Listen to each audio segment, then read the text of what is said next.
JNK bank यहां पर रखनी है नजर। पहले भी हमारे रेडार पर अनिल जी आ चुका है। आई थिंक धनतेरस पर भी आपने इसकी बात करी थी, सिमिलर लेवल्स के आसपास था तब। बाजार के करेक्शन में थोड़ा इंपैक्ट इस पर आया था पर। और 23 अप्रैल को हमारा एसआईपी भी स्टॉक था सर, तब 20-22 रुपए के आसपास का था, तो वहां से तो डबल हो चुका है। बट अब बताइए सर, जेएनके बैंक आगे के क्या ट्रिगर्स दिख रहे हैं इस पे? वहां से भी होगा डबल दीप। और जो 23 अप्रैल को कॉन्फिडेंस था 22-23 रुपए के आसपास, उतना ही कॉन्फिडेंस अब भी 39-40 रुपए के आसपास जेएनके बैंक में है।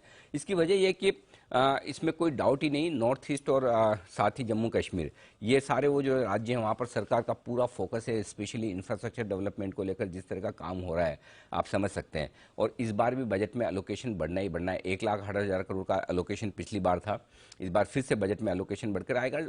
एलोकेशन बढ़ने का सीधा सीधा मतलब ये है कि राज्य में डेवलपमेंट और तेजी से होगा। आप देखिए पिछले कुछ दिनों में ऑलरेडी जिस तरह से टूरिज्म फिर से पुराने तरीके का आ रहा है, जो एक ज़माने में जम्मू एंड कश्मीर में टूरिज्म होता था वो फिर से होने लग गया है।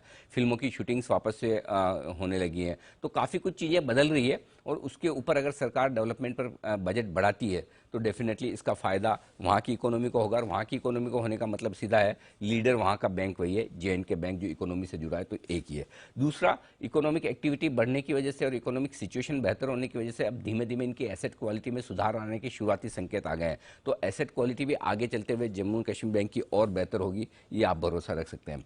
तीसरी बात यह कि सरकार का भरोसा इस बात से लेकर भी है दोनों तरीके से। एक, सरकार ने धीरे धीरे अपनी हिस्सेदारी बढ़ाकर 70% कर दी है। हाल ही में जम्मू कश्मीर सरकार ने और यहाँ पर स्टेक खरीदी है। सितंबर 2021 में उन्होंने 30 रुपए के आसपास 500 करोड़ डाला था।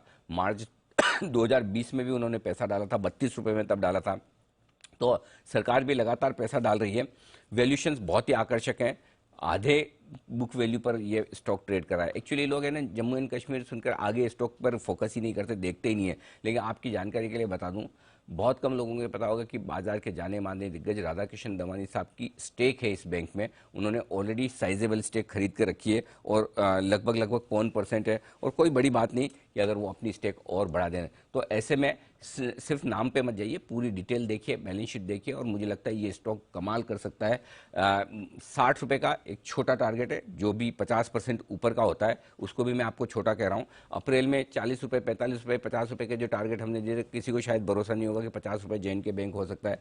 60 रुपए का अभी भी छोटा टारगेट है, लेकिन इवेंचुअली अगर आपका लंबा व्यू है 80 और 90 रुपए के टारगेट के लिए जम्मू एंड कश्मीर बैंक को आपको पोर्टफोलियो में रखना चाहिए। बाजार के बड़े दिग्गज लेकर बैठे हैं, चीज़ें बदल रही हैं, अच्छी हो रही हैं, ये है बैंक। और ये बैंक हमारे अलावा लगातार अगर किसी को पसंद रहा है तो वो है सुमित जी।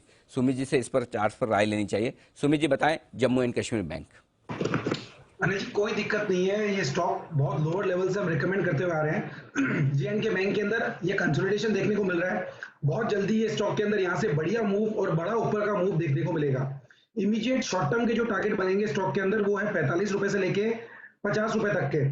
50 रुपए का हाफ सेंचुरी का लेवल इसको क्रॉस करने दीजिए, फिर आपने जो ऊपर के टारगेट दिए वो सब एक एक करके अचीव होंगे, क्योंकि ये स्टॉक में अभी टर्न अराउंड है और स्टॉक ने अभी लोअर लेवल से जस्ट चलना शुरुआत ही किया है। ये स्टॉक आने वाले दिनों में एक अच्छा रिटर्न देगा। फिलहाल इमीडिएट टारगेट 45 रुपए से लेके 50 रुपए तक के होंगे जेएनके बैंक के।